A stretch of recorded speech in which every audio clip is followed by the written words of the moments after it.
Okay, so what if I told you that you could diagnose the health of your entire organization with just a single powerful image? Well, today we're going to dive into a framework that does exactly that. It uses the simple metaphor of a tree to uncover the hidden forces that make a culture either thrive or completely wither away. So I want you to really picture it for a second. If your workplace, your organization, was a tree, what would it look like? I mean, are you seeing a lush canopy full of life, maybe even bearing fruit? Or is it more like bare branches and falling leaves? You know, a clear sign that something is really wrong deep down beneath the surface. Right. So, this simple metaphor, it really paints a picture of two totally different cultures. You've got the vibrant, healthy one, and then the one that's withering away. Let's break that down. And the difference is just so stark, isn't it? On one hand, you've got this flourishing tree. That's your productive, inclusive culture. It's a place that knows you have to deal with illness if you want to grow. But then on the other side, you see those falling leaves. That's the symbol for a toxic environment. You know, the kind with high turnover and burnout everywhere. It's a place that just puts its head in the sand and pretends there isn't a problem at all. So what's the deal? What makes one tree healthy and the other one so sick? Well, the answer isn't in the branches or the leaves that we can all see. Nope. The real diagnosis? That happens underground. It's all in the roots. And here it is. This is the absolute core of the whole idea. Think about it. Just like a hidden disease in the roots of a tree will eventually kill it, unchecked biases, those are the fundamental cause of all the toxicity, the hate, the discrimination that we eventually see pop up on the surface. So when you see these withering leaves, things like bullying, racism, sexism, you name it, all leading to toxic cultures, it's so important to realize these aren't just random one-off problems. No way. They are the visible symptoms of a much, much deeper issue. Those unhealthy, biased roots that have probably been ignored for way too long.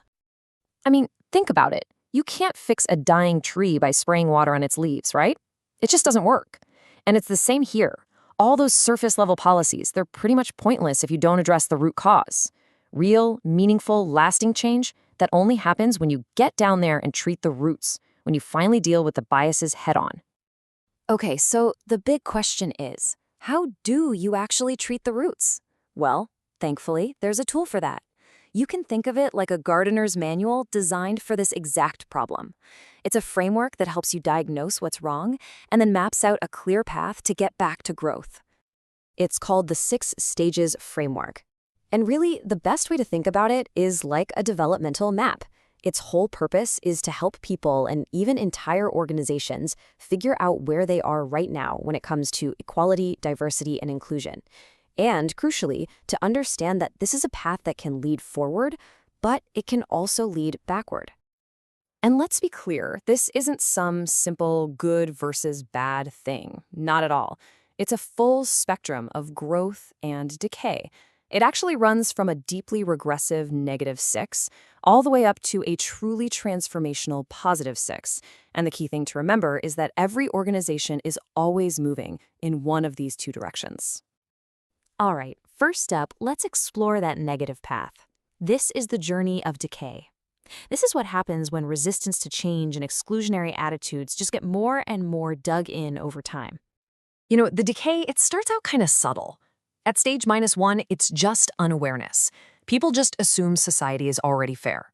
Then it slides to -2, where you get this dismissive, avoidant attitude, the belief that any talk of inequity is just an exaggeration.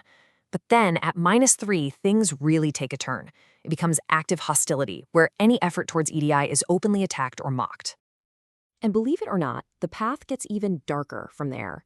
At -4, the blame game starts, scapegoating. That whole they are the reason for our problems mindset kicks in. This then hardens into deeply entrenched, openly discriminatory views at -5.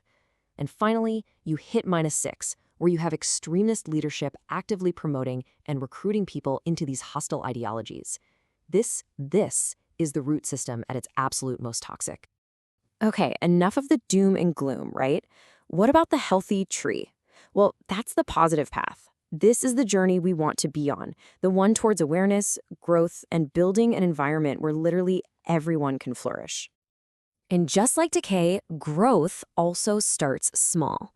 At +1, it's just a flicker of awareness, a bit of curiosity. Then comes stage 2, and this one's important: discomfort and awakening. This is where you feel uneasy about inequity, but you're also maybe a little scared of getting it wrong. But that feeling is so crucial because by stage 3, that discomfort actually fuels action.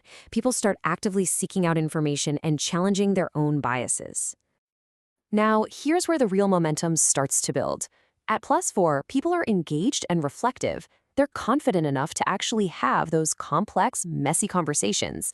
By +5, they're not just talking anymore, they're acting. They become systems thinkers and advocates, using their influence for change. And finally, at the very peak, +6, you get transformational leaders. These are the people who don't just participate in change, they drive it, empowering absolutely everyone around them. So this brings us right back to where we started, doesn't it? We've looked at the symptoms, we've diagnosed the roots, and we've mapped out the two completely different paths an organization can go down. The only thing left to talk about is the actual work, the cultivation. And I think the most important takeaway here is actually a really hopeful one. It is never too late to start. It doesn't matter how unhealthy the roots might seem right now, change is always possible. But, and this is a big but, it isn't easy. It takes real, authentic work. And it takes the patience to understand that there are absolutely no quick fixes for these kinds of deep-seated problems. So we're going to leave you with this final thought. Thinking about this whole framework, this whole tree metaphor, where do you see your organization? More importantly, where do you see yourself on that spectrum? And the biggest question of all is, what care are you going to give your roots to make sure your tree doesn't just survive, but actually truly flourishes?